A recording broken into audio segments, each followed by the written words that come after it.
So the founders of liberalism, small L liberalism, that's the system we rely on. That's market economics and it's science and it's liberal democracies. The founders of those things, and specifically the founders of the American Republic, were very smart people. And they understood, I think better than we do today, they understood the insufficiency of liberalism.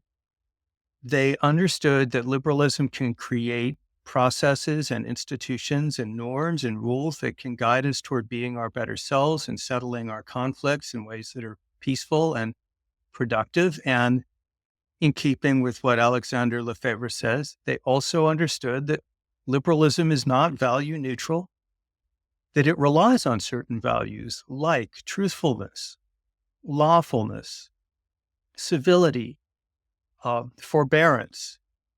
And they understood that fundamentally, for example, the US Constitution cannot provide those values. It needs a substrate of institutions in the larger society. They called it Republican virtue that will furnish those crucial moral values that liberalism needs.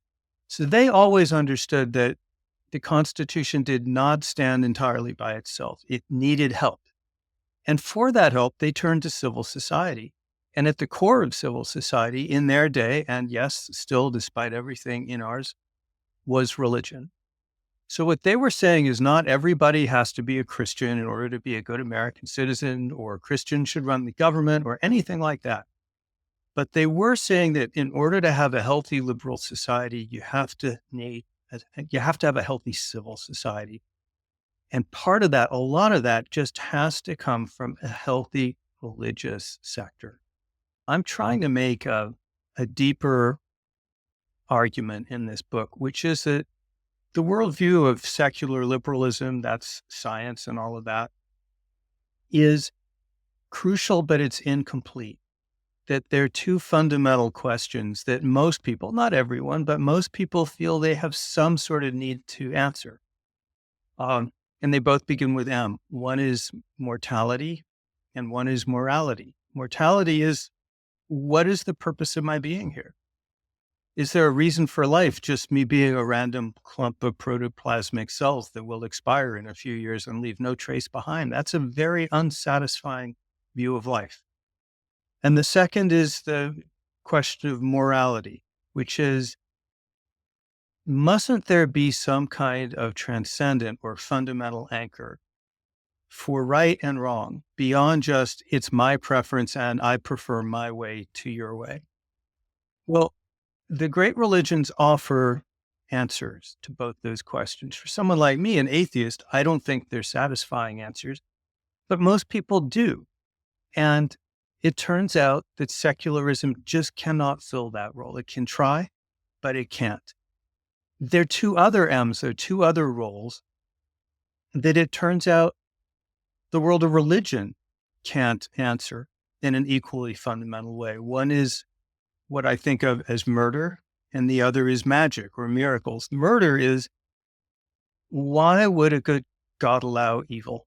Why would he allow people to kill and hurt each other? Why, for that matter, would he create smallpox and childhood diseases? Religion's never been able to answer that.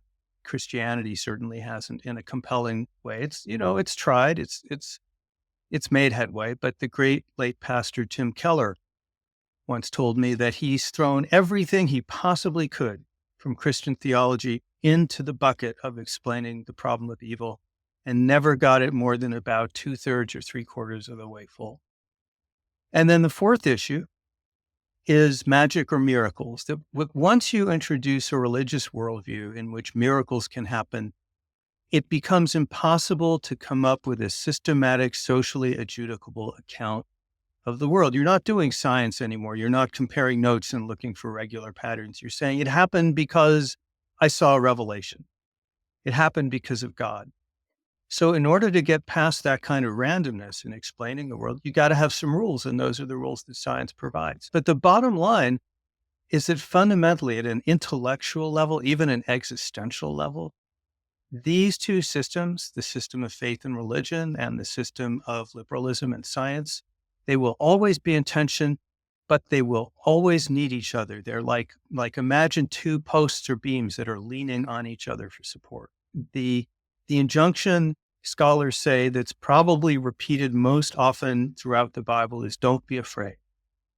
Have faith in God. And Jesus says, have faith in the next world. And the sharp church, as I've called it, I also call it the church of fear, because it's organized around this fear that Christianity is under siege. We're losing our way of life.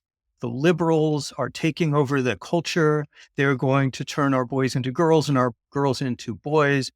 It's organized around fear, and it's not predominantly coming from the pastorate. This is a big change since the 70s and 80s, the age of Jerry Falwell and Pat Robertson, when it was politicized preachers. This is coming from the pews, members of the congregation who are telling their pastors, we want to join the fight. One of the pastors I interviewed for the book called it the battlefield mindset. Pastors want to preach the gospel of Jesus Christ, most of them, and they are exhausted by this. One survey found that over 40% of them over the course of the previous year had seriously considered quitting. I asked pastors that question as part of my interviewing for this book. Have you seriously considered quitting over the past year? And sure enough, they said yes. One of them said only 4 times. And so this is putting a terrible strain on Christian witness. And the thing that I'd like people to come away from, if it's only one thing in this book, is that there are 3 core principles of Christianity. This is not original to me. I got it from Christians, but 3 core principles, of Christianity, which map surprisingly well onto the 3 core principles of liberal pluralism. That's James Madison and the Constitution and Jefferson and all of that. The first principle is the one we've been talking about. Don't be afraid. And in liberal democracy, that maps onto have some faith in our institutions and in your fellow citizens. You're going to lose some of the time. Don't think it's the end of the world. The second is imitate Jesus. Be like Jesus. And that maps onto the elements of liberal democracy that coincide with Jesus' teaching about the fundamental worth and dignity of every individual, regardless of their political view, and the need to care and put first the poorest and weakest. Those are core constituents of the idea of liberalism, that you protect minorities and the weak, and that all men are created equal. And then the third of the Christian principles is forgiveness.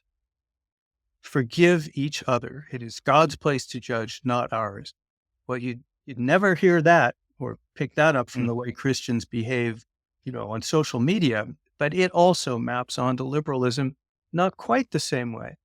But the idea of forbearance and compromise, that you're going to work with others. You're not going to try to remove them from American life. You're not going to try to crush the liberals or crush the conservatives so they never come back. You're going to be living with these people and sharing the country, so you've got to have forbearance. So what I'm telling people is, look, if you want to repair our democracy, and if you're a Christian, I think I know where to begin. It's in the Gospels of Jesus Christ. It's right there. I'm not asking Christians to become more secular or more democratic or more liberal. I'm asking them to become more Christian.